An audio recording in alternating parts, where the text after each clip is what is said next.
প্রিয় শিক্ষার্থীবৃন্দ, তোমরা সকলে আশা করি ভালো আছো।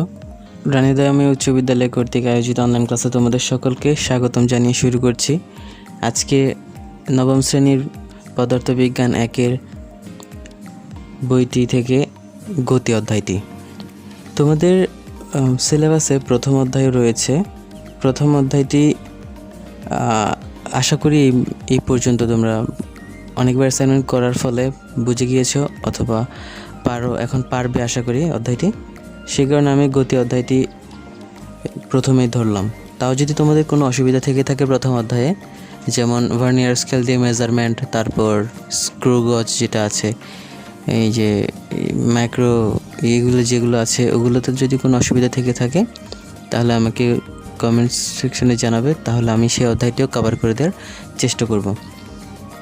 তো আজকে যে অধ্যায়টি পড়ব সেটির নাম হচ্ছে গতি বা মোশন। তো এই অধ্যায় পাঠ শেষে আমরা কী জানতে পারবো? এই অধ্যায়টির শেষে এই অধ্যায়টির পড়ার মাধ্যমে স্থিতি এবং গতি এই দুটি ব্যাখ্যা করতে পারবো, বিভিন্ন প্রকার গতির মধ্যে পার্থক্যগুলো নির্ণয় করতে পারবো, তারপর স্কেলার ও ভেক্টর রাশি, যেটা খুবই গুরুত্বপূর্ণ, স্কেলার রাশি কী এবং ভেক্টর রাশি কী, এবং এইদের ব্যাখ্যাগুলো করতে পারবো। তারপর হলো গতি সম্পর্কিত যে রাশিসমূহ রয়েছে এদের মধ্যে পারস্পরিক সম্পর্ক, এগুলো বিশ্লেষণ করতে সক্ষম হব। তারপর আর রয়েছে বাধাহীন ও মুক্তভাবে পরন্ত বস্তু। পরন্ত বস্তুর কিছু সূত্র, এই যে পরন্ত বস্তুর গতি ব্যাখ্যা করতে পারবো। তো লেখচিত্রের সাহায্যে গতি সম্পর্কিত রাশিসমূহের মধ্যে সম্পর্ক বিশ্লেষণ করতে পারবো, এবং এই লেখচিত্র কিন্তু খুবই গুরুত্বপূর্ণ একটি সেক্টর এই গতিতে, বিকজ তোমাদের সৃজনশীলের ঘ অথবা ঘতে এই যে লেখচিত্রটা আসতে পারে। তারপর হলো লেখচিত্রের সাহায্যে গতি সম্পর্কিত রাশিগুলোর মধ্যে যেমন সম্পর্ক বিশ্লেষণ করতে পারবো, ঠিক আমাদের জীবনে গতির প্রভাবটা আমরা উপলব্ধি করতে পারবো। আর অবশ্যই এই অধ্যায়ে ম্যাথ আছে অনেক, এবং সমীকরণ অর্থাৎ ইকুয়েশন সলভ এইগুলো রয়েছে, বিভিন্ন ধরনের সমীকরণ রয়েছে, আমরা সেগুলো পর্যায়ক্রমিকভাবে আলোচনা করার চেষ্টা করব। তো আজকে আমি একদম প্রাইমারি লেভেলের কিছু কথা বলবো, সেটি হচ্ছে এই যে গতিটা কী অ্যাকচুয়ালি, সেই গতিটা কী সেগুলো তোমাদের কিছু পড়া দেবো, এবং কিছু সংজ্ঞা। This is not very important, but তোমরা যদি সংজ্ঞাগুলো বুঝতে না পারো তবে কিন্তু ম্যাথগুলো করতে পারবে না, আর এই অধ্যায়টি বুঝতে পারবে না। আর এই অধ্যায়টি যদি বুঝতে না পারো তাহলে এর পরবর্তী বেশ কিছু অধ্যায় রয়েছে, তবে ইন্টারমিডিয়েটে বেশ কিছু পদার্থবিজ্ঞান সেক্টরে অনেক কিছুই তোমরা বুঝতে পারবে না। তো এখন এই অধ্যায়টি পড়ার পূর্বে কিছু গুরুত্বপূর্ণ, আর তাছাড়া এই যে সংজ্ঞা যে সংজ্ঞাগুলোর কথা বলবো আজকে, সংজ্ঞাগুলো তোমাদের সৃজনশীল প্রশ্নেও খুবই প্রয়োজন হতে পারে, আর গণিতে তো বললামই প্রয়োজন হবে। তো আমরা শুরু করছি। একদম শুরুতে আমরা যেটি নিয়ে আলোচনা করব সেটি হচ্ছে প্রসঙ্গ বিন্দু। তো প্রসঙ্গ বিন্দু কাকে বলে? প্রসঙ্গ কাঠামোর অন্তর্গত কোনো বিন্দুকে প্রসঙ্গ বিন্দু বলে। যে কোনো বিন্দুকে, অর্থাৎ এই যে প্রসঙ্গ কাঠামো যেটি তোমরা সপ্তম শ্রেণীতে এবং ষষ্ঠ শ্রেণীতে পড়েছো, দুঃখিত সপ্তম নয় ষষ্ঠ শ্রেণীতে পড়েছো, প্রসঙ্গ বিন্দু কাকে বলে? এই প্রসঙ্গ কাঠামোর অন্তর্গত যে কোনো বিন্দু, এই বিন্দুকে প্রসঙ্গ বিন্দু বলা হয়ে থাকে। এখন প্রসঙ্গ বিন্দু জানার পরে আরেকটি জিনিস না জানলেই নয়, সেটি হচ্ছে প্রসঙ্গ কাঠামো। প্রসঙ্গ কাঠামো কি? প্রসঙ্গ কাঠামো হচ্ছে যে দৃঢ় বস্তুর সঙ্গে তুলনা করে অন্য কোনো বস্তুর অবস্থান, গতি, স্থিতি ইত্যাদি নির্ণয় করা হয়, তাকে প্রসঙ্গ কাঠামো বলে।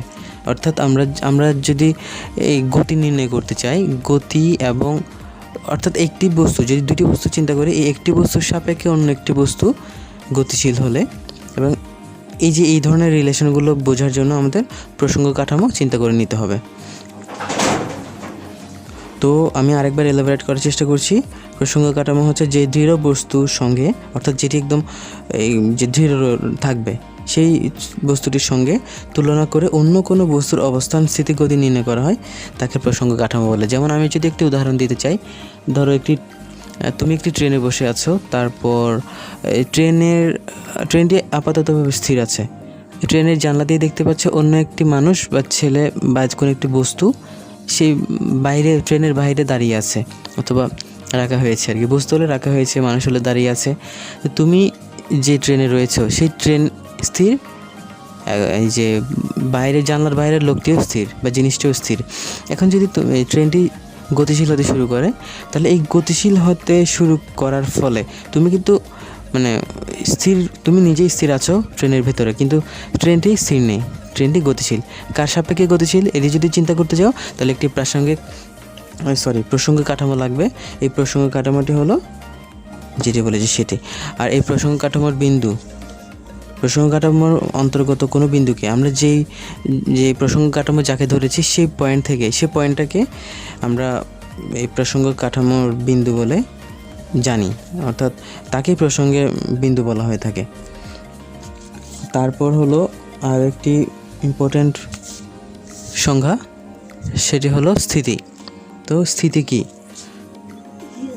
সময়ের পরিবর্তনের সঙ্গে পারিপার্শ্বিকের সাপেক্ষে সময়টা যে চেঞ্জ হবে, এর সাথে সাথে প্রাসঙ্গিক কাঠামোকে চিন্তা করে নেব। সেই পারিপার্শ্বিকের সাপেক্ষে যখন কোনো বস্তুর অবস্থানের পরিবর্তন ঘটে না, তখন ওই বস্তুকে স্থিতিশীল বা স্থির বস্তু বলে। যেমন আমি বলেছিলাম, যেমন প্রাসঙ্গিক কাঠামোটি স্থির থাকে, তাকে স্থিতিশীল, অর্থাৎ সে কীভাবে রয়েছে, স্থিতিশীলভাবে রয়েছে, তাকে স্থির বস্তু বলা হয়।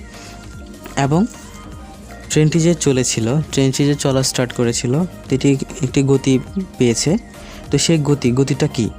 এই অধ্যায়ের মেইন ফোকাস, খুব দরকারি, সেটি হচ্ছে সময়ের পরিবর্তনের সঙ্গে পারিপার্শ্বিকের সাপেক্ষে যখন কোনো বস্তুর অবস্থানের পরিবর্তন ঘটে, স্থিতি ঘটে না আর গতিতে ঘটে, অর্থাৎ অবস্থানের পরিবর্তন ঘটতেছে সময়ের সাথে সাথে, তখন তাকে গতিশীল বস্তু বলে।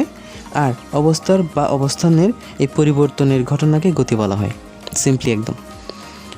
তো এখন এই গতিটি হলো 5 প্রকার। যদি আমরা প্রাইমারি লেভেলভাবে চিন্তা করি, গতিটি হলো 5 প্রকার। কি? সেটি হচ্ছে রৈখিক গতি, ঘূর্ণন গতি, চলন গতি, পর্যাবৃত্ত গতি ও স্পন্দন গতি। এখন তোমাদের অবশ্যই এই যে পার্ট বাই পার্ট প্রতিটা একদম ভালোভাবে তোমাদের এই যে সংখ্যাগুলো মুখস্থ করতে হবে, বুঝে না বুঝে মুখস্থ করতে গেলে অবশ্যই তোমরা বেশি হলে 1 সপ্তাহ, 1 মাস, 2 মাস রিমেম্বার করতে পারবা, তারপরে ভুলে যাবা।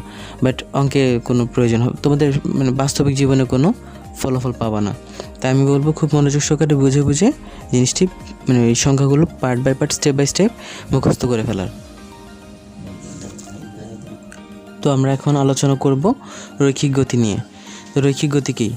অর্থাৎ লাইনার মোশন। তো সহজভাবে যদি বলতে চাই, কোনো বস্তুর যদি একটি সরল রেখা বরাবর গতিশীল হয় এবং এই যে বস্তুটি, তখন বস্তুকণার ওই গতিকে রৈখিক গতি বলে। একদম সহজভাবে যদি আমরা চিন্তা করি, আর যদি উদাহরণ, এটি একটি সবথেকে সহজ এটি গতির উদাহরণ। তো কোনো কিছু যদি সরল রেখায় যায়, তাহলে তার গতিটি হচ্ছে সরল রৈখিক গতি। অর্থাৎ আরও সুন্দর করে যদি বলতে চাই, সেটি হচ্ছে ঠিক এরকম যে কোনো কিছুকে এই যে সমতল পৃষ্ঠে যদি ধাক্কা দিয়ে ছেড়ে দেওয়া হয়, সেটি সরল রেখায় যেতে থাকে, অর্থাৎ একদম সরল রেখা বরাবর সেটি মুভ হতে থাকবে। এটাকে একটা বলকে যদি উপর থেকে ছেড়ে দেওয়া হয়, একটি ক্রিকেট বল বা ফুটবল, এই জিনিসটা, এই ধরনের কিছু লাইনার টাইপের, অর্থাৎ সার্কুলার টাইপের কিছু যদি আমরা ছেড়ে দিই, তাহলে সেটা সোজা নিচের দিকে পড়ে, কাজেই সেটাও একটি রৈখিক গতি এর এক্সাম্পল হতে পারে। ঠিক আছে, তো আমরা যদি আরেকবার সংজ্ঞাটি পড়ি, তাহলে কি পাই? সেটা হচ্ছে কোনো বস্তু যদি একটি সরল রেখা বরাবর গতিশীল হয়, তখন বস্তুকণার ওই গতিকে রৈখিক গতি বলা হয়ে থাকে। অর্থাৎ কোনো কিছু যদি সরল রেখায় যায়, তাহলে তার গতি সেটি হচ্ছে সরল রৈখিক গতি। তো আমরা যদি রৈখিক গতি কি জানতে পারি, তাহলে সরল রৈখিক গতি ইজিলি আমরা বুঝতে পারবো। তো এরপরে হচ্ছে ঘূর্ণন গতি, অর্থাৎ সার্কুলার মোশন। তো কোনো কিছু যদি একটা নির্দিষ্ট বিন্দুর সমদূরত্বে থেকে ঘুরতে থাকে, তাহলে অর্থাৎ সেটাকে বলা হয় ঘূর্ণন গতি। কোনো কিছু যদি একটা নির্দিষ্ট বিন্দুর সমদূরত্ব থেকে ঘুরতে থাকে, তো সেটাকে বলা হয় ঘূর্ণন গতি। আমরা এটিকে এই যে বৈদ্যুতিক পাখা কিংবা ঘড়ির কাঁটা, এগুলো উদাহরণ হিসেবে দেখতে পারি।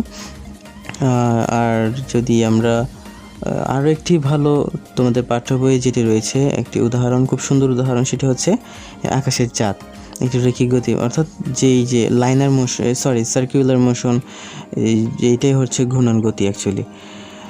যেমন আমরা যদি এই জায়গায় আরও ব্যাখ্যা করতে চাই, চাঁদকে কোনো কিছু দিয়ে পৃথিবীর সাথে বেঁধে রাখা হয়েছে, এমনটা যদি আমরা ভাবি, তাহলে তবু এটা পৃথিবীকে ঘিরে ঘুরছে। শুধু তাই না, এটা অর্থাৎ পৃথিবীতে তো পড়ে যাচ্ছে না, না, এই পৃথিবীকে কেন্দ্র করে চারদিকে সেটি ঘুরছে। তো এটি একটি সার্কুলার মোশনের এক্সাম্পল হতে পারে। তারপরে আমরা আসছি চলন গতিতে। তো চলন গতি কী? What is translational motion?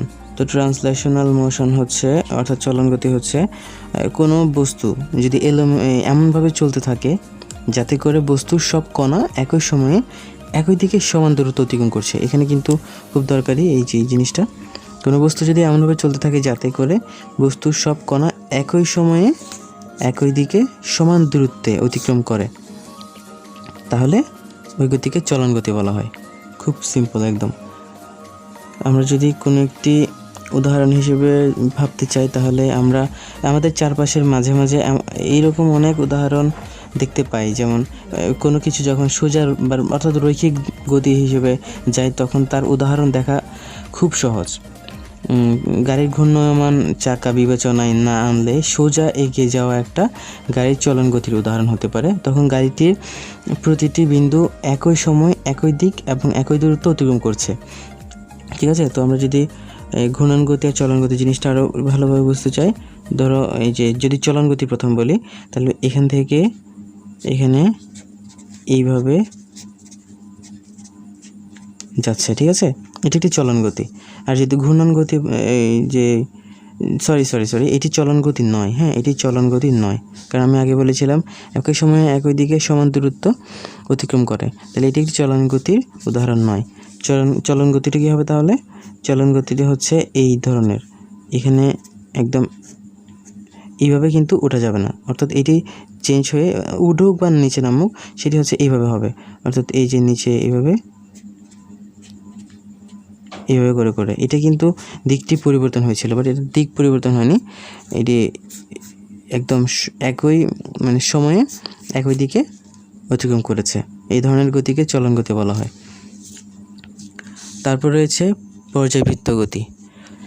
তো পর্যায়বৃত্ত গতি বা প্যারিওডিক মোশন। তো কোনো গতিশীল বস্তুর কণার গতি যদি এমন হয় যে এটি এর গতিপথের কোনো নির্দিষ্ট বিন্দুকে নির্দিষ্ট সময় পর পর একই দিকে অতিক্রম করে, তাহলে এই গতিকে পর্যায়গতি বলা হয়। তো আমরা একদম খুব সহজে যে দোলনা জিনিসটা ভাবতে পারি। যদি এটি এখান থেকে স্টার্ট হয়, তাহলে এই যে এখানে যাওয়ার পরে পুনরায় ফিরে আসছে। তো কি বলা হয়েছিল সংখ্যাটিতে? কোনো গতিশীল বস্তুর কণা যদি গতিটা যদি এমন হয় যে এটির গতিপথের কোনো নির্দিষ্ট বিন্দুকে, এই বিন্দুটিকে একটি নির্দিষ্ট সময় পর একই দিকে অতিক্রম করে, তাহলে তাকে পর্যায়বৃত্ত গতি বলা হয়। তো খুব সিম্পল পর্যায়বৃত্ত গতি। আশা করি তোমরা সকলে বুঝতে পেরেছো। এখন আমাদের যে লাস্ট গতিটি রয়েছে সেটি হচ্ছে simple harmonic motion. Simple harmonic motion বলতে স্পন্দন গতিকে বোঝানো হয়। স্পন্দন গতি এটি আসলে সিম্পল বলার কারণে সরল স্পন্দন হয়ে যাওয়ার কথা। ঠিক আছে? তো এইটিকে আমরা যদি স্পন্দন গতি আগে হিসাব করি, তাহলে সরল স্পন্দন গতিটা বোঝা তেমনটা কঠিন হবে না। তো সংখ্যাটি হবে ঠিক এরকম যে পর্যায়বৃত্ত গতিসম্পন্ন কোনো বস্তু যদি পর্যায়কাল যেটি রয়েছে এর অর্ধেক সময় কোনো নির্দিষ্ট দিকে, পর্যায়কালের অর্ধেক সময় কোনো নির্দিষ্ট দিকে এবং বাকি অর্ধেক সময় যদি একই পথে তার বিপরীত দিকে চলে, তবে এই গতিকে স্পন্দন গতি বা দোলন গতি বলা হয়ে থাকে। নিশ্চয়ই তোমরা বুঝতে পারছো। আমরা আমাদের চারপাশে অনেক স্পন্দন গতির উদাহরণ দেখতে পাই। একটি স্প্রিং থেকে যদি আমরা কোনো একটি বস্তুকে দুলিয়ে দিই, তাহলে সেটি হবে একটি গতির স্পন্দন পর্যায়। তো দোলনায় দুলতে থাকা শিশু, এই যে তোমাদের পাঠ্যবইয়ে একটি দোলনার কথা বলা হয়েছে, এটি একটি ভালো উদাহরণ হতে পারে। অর্থাৎ সহজে যদি আমরা বলতে চাই, এই যে সংখ্যা থেকে আমরা সকল কিছুর ব্যাখ্যা দিতে পারি।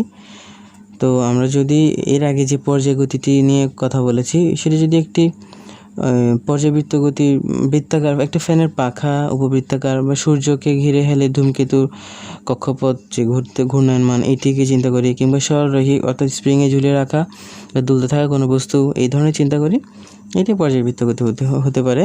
তো অনুরূপভাবে আমরা যদি স্পন্দন গতিটা চিন্তা করি, তো পর্যায়বৃত্ত গতিসম্পন্ন কোনো বস্তু যদি পর্যায়কালের অর্ধেক, ওইটিতে তো পুরোটাই হয়েছিল, তাই না?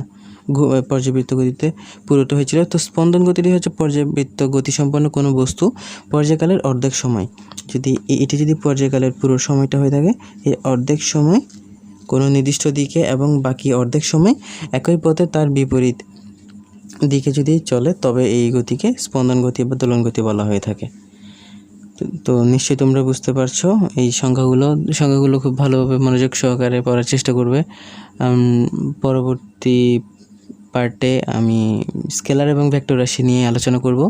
দেন আমরা ইজিলি সরণ, ত্বরণ, মন্দন, এই যে তোমরা নিশ্চয়ই জানো ত্বরণ দুই প্রকার হতে পারে, একটি ধনাত্মক ত্বরণ বা ঋণাত্মক ত্বরণ, সেটি এখানে ত্বরণ এবং মন্দন হিসেবে পড়তে হবে। তো এগুলো শেষ করার পরে সরাসরি আমি সৃজনশীল এর জন্য যে গণিত প্রয়োজন, অর্থাৎ এই অধ্যায়টি পুরোটা কিন্তু ম্যাথ নিয়ে ভরা, ঠিক আছে? তো এই ম্যাথগুলো করানোর চেষ্টা করব। তো তোমরা সকলেই অধ্যায়টি খুব মনোযোগ সহকারে পড়বে। তো ভালো থেকো, সুস্থ থেকো, এই জানিয়ে শেষ করছি আজকের অনলাইন ক্লাসটি। ধন্যবাদ সবাইকে।